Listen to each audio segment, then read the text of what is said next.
February 20th, 1943, North Africa. The sun rose slowly over the dusty hills of Tunisia. Through drifting smoke and sand, a group of German tank commanders prepared for battle near Kasserine Pass. They had fought the British before. They had faced Soviet armor on the Eastern Front. But what they saw that morning would leave them confused and deeply troubled. From behind the ridgelines, American Sherman tanks moved with perfect timing.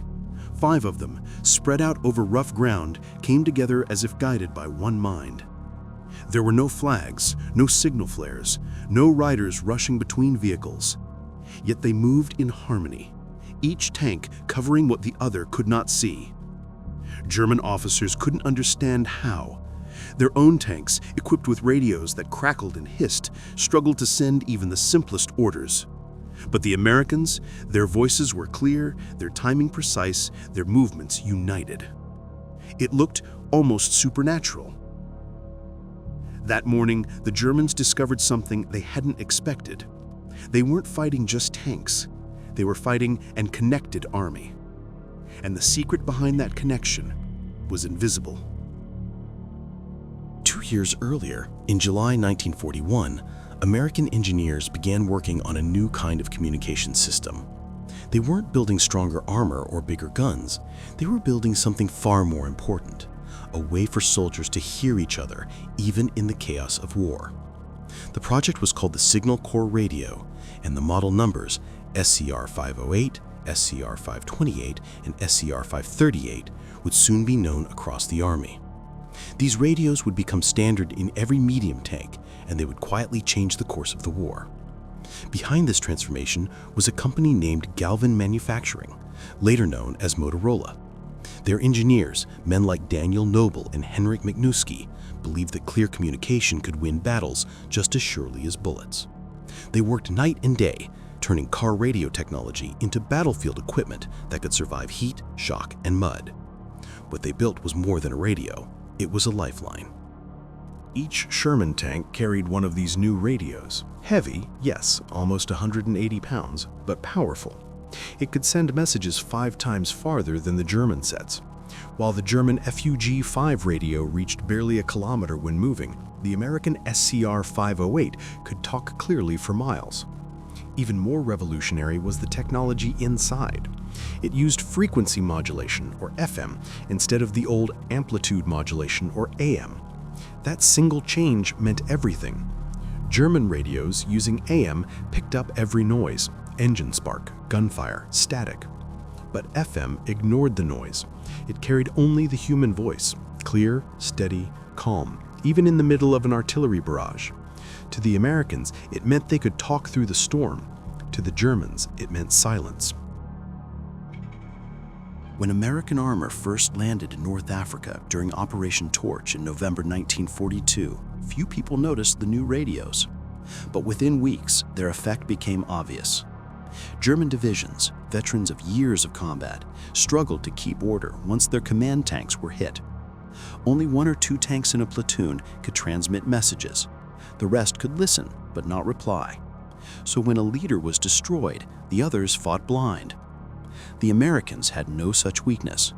Every Sherman could send, receive, report, and coordinate. Every tank could act as a commander. That was more than an advantage. It was a revolution. The Germans had once led the world in tank communications. General Heinz Guderian, father of the Blitzkrieg, had written that no tank should go to war without a radio. But as the war dragged on, Germany simply couldn't produce enough of them. By 1943, for every 2 tanks they built, only 1 had a working transmitter. America, on the other hand, was producing radios by the tens of thousands. Motorola's factories in Chicago ran around the clock. In 1942, they built nearly 4,000 radios. In 1943, over 11,000. By 1944, more than 24,000. Enough to equip every Sherman tank rolling off Detroit's assembly lines. The difference was night and day. In the rugged hills of Italy, where echoes bounced through valleys and signals often died in the mountains, German radios failed completely. But the American FM sets worked beautifully. They handled interference that had made AM radios useless. Sherman crews could talk across ridges, through forests, and even coordinate artillery support, all by voice. Reports from the front spoke of tanks that seemed to think together. When one spotted an enemy, another responded instantly. When one was in trouble, help arrived before it even called for it.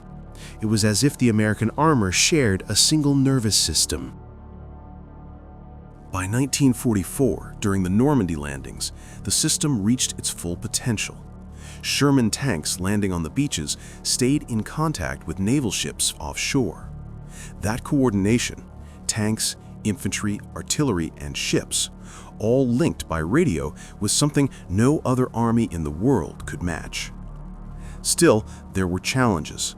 Infantrymen on foot used different radio frequencies, and early in the invasion, tank crews often couldn't talk to the soldiers beside them. This led to tragic losses when German infantry with anti-tank weapons crept close without warning. But American ingenuity solved it quickly. Tank crews began attaching simple field telephones to the outside of their tanks.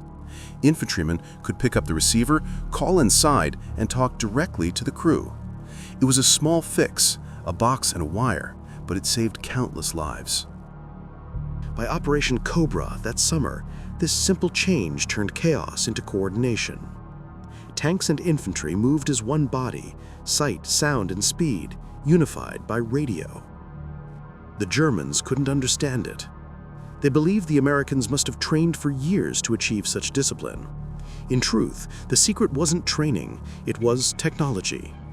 Every voice was clear, every order reached its mark, and every tank could become the leader if another was lost.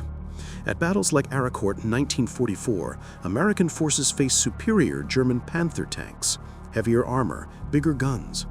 But the Panthers were deaf. When their commanders were destroyed, their formations fell apart. The Shermans, smaller and weaker on paper, worked together like parts of a single machine. Information flowed instantly, positions, ranges, directions. Within 3 weeks, the Americans destroyed nearly 300 German tanks while losing only 41 of their own. It wasn't luck, it was communication. Even toward the end of the war, German intelligence never fully grasped the reason. Their reports praised American discipline but completely missed the technological truth. They never realized that every American tank had a full radio system, something only a handful of German tanks possessed. By 1945, as the Allies approached the Rhine River, the difference became overwhelming. When U.S. forces discovered the Ludendorff Bridge at Remagen still standing, radio messages flew across the front within minutes. Headquarters reacted instantly, redirecting entire divisions to exploit the opportunity. German units, relying on telephones and runners, couldn't react fast enough. Their lines of communication were bombed, cut, or simply too slow. Within hours, the bridge was secured, and with it, a path into Germany itself. That single event and the speed of communication behind it shortened the war. Inside their tanks, American crews felt something new: connection.